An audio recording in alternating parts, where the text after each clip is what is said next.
good morning sir भन्छ को यो गाली गर्ने क्लासमा को यो सर यसले मलाई गाली गर्यो सर किन गाली गरेको उसले के भयो किन गाली गरेको यसरी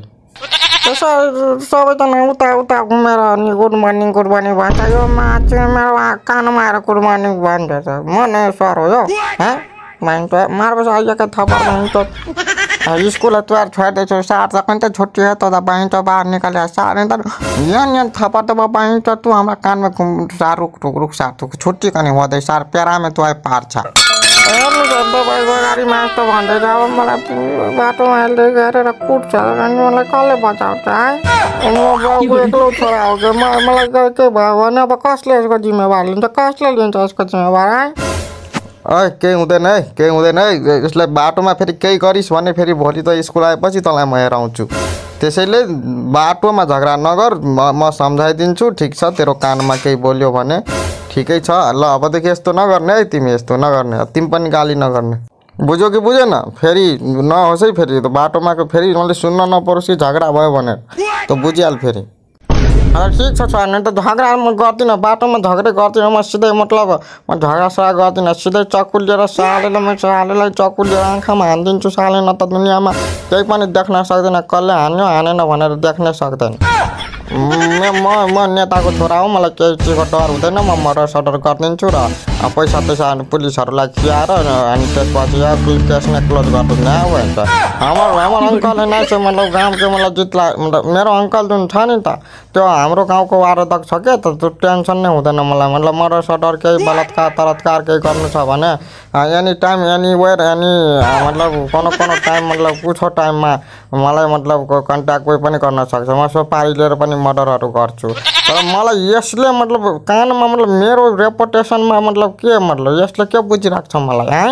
साह्रै त खतम छ त एक्लो छोरो नि बाउको भन तेरो बाउलाई अब अर्को छोरो जन्माउँछ त पार छस् त पार 24 घन्टा तेरो अब 24 घन्टा पछि त यो दुनियाँबाट पार ल मेरो यो ग्यारेन्टी ल भाइ चल्ने त कति बुझाएर भाइ सान कम नहीं होक चाहिए कि सान ने कम होक चाहिए कखन त मतलब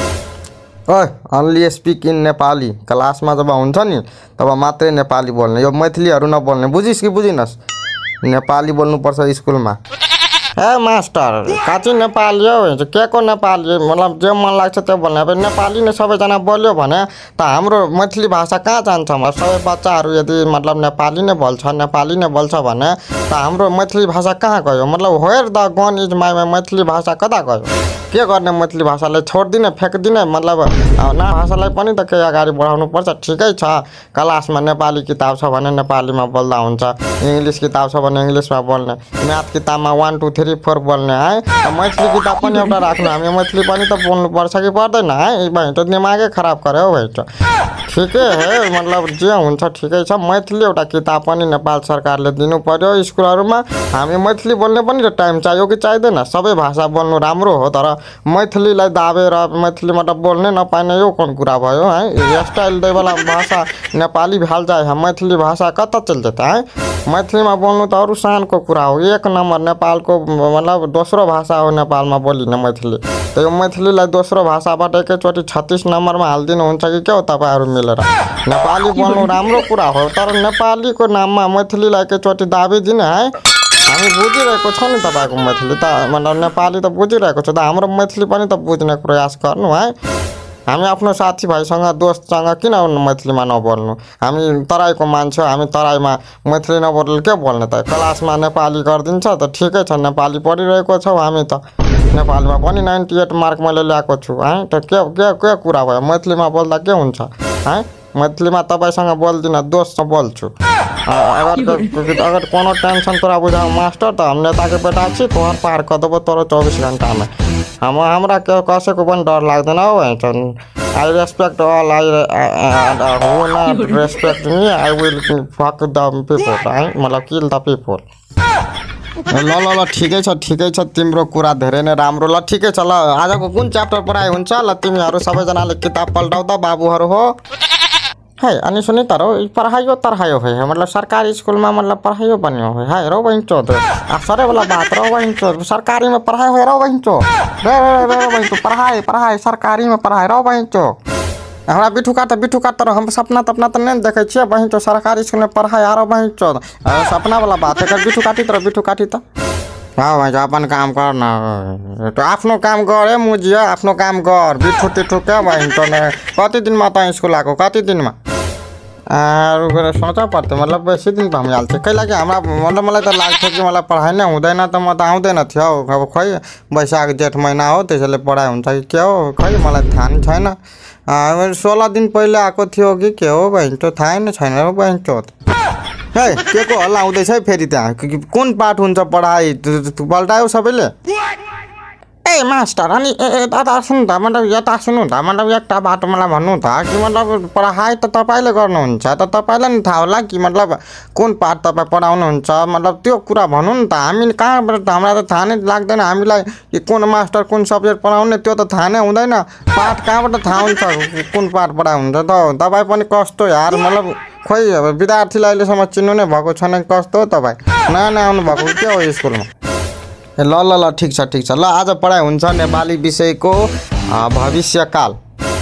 ल भविष्यकाल भनेको यस्तो काल हो जुन कालमा हामी अगाडिको कुराहरूको बारेमा मतलब सिक्ने गर्छौँ र लेख्ने गर्छौँ जसले हामीलाई नेपाली बोल्दाखेरि धेरै नै सजिलो तरिकाले हामी नेपाली बोल्न सक्छौँ जस्तै कि रामले भात खाने छ श्यामले गीत गाउने छ सीख गए यार मैले सिकिसकेँ सर अब अर्को पढ्नु मैले त सिकिसकेँ ल यार मलाई कति सजिलो यार यो भविष्यकाल पनि यार बहिनी त्यो म एउटा एक्जाम्पल पनि दिन्छु किनकि मान्छेहरू आजकलको मान्छेहरूले विश्वास नै गर्दैन कि त्यसैले ल एक्जाम्पल सुन्नु भविष्यको कुरा हुँदैछ हो कि न ल हेर्नु म तपाईँको छोरीलाई भोलि पठाउने छु र पर्सि के गर्छु तपाईँलाई लिएर भाग्ने छु र बहिनी त्यसको बाद के गर्छु भने बिहा नै गर्ने छु सिधा बहिनी के टेन्सनै नै कुन कि मतलब बिहाै गर्ने छु त्यसपछि तपाईँलाई टेन्सन दिनेछु त्यसपछि तपाईँको टेन्सनले मृत्यु हुनेछ त्यसपछि तपाईँको आत्मदाह संस्कार हुनेछ त्यसको बाद मतलब दुनियाँमा मतलब एउटा जिन्दगीको बोझ हट्नेछ र यो स्कुल फेरि हामीसँग मतलब मस्तसँग मतलब हामी पढ्नेछौँ किनकि बिना मास्टरको पढ्नमा धेरै नै राम्रो लाग्छ हामीलाई या बहिनी भविष्यकाल सिखा गेल र बहिनी साले फटाहा पैतै साले पैतै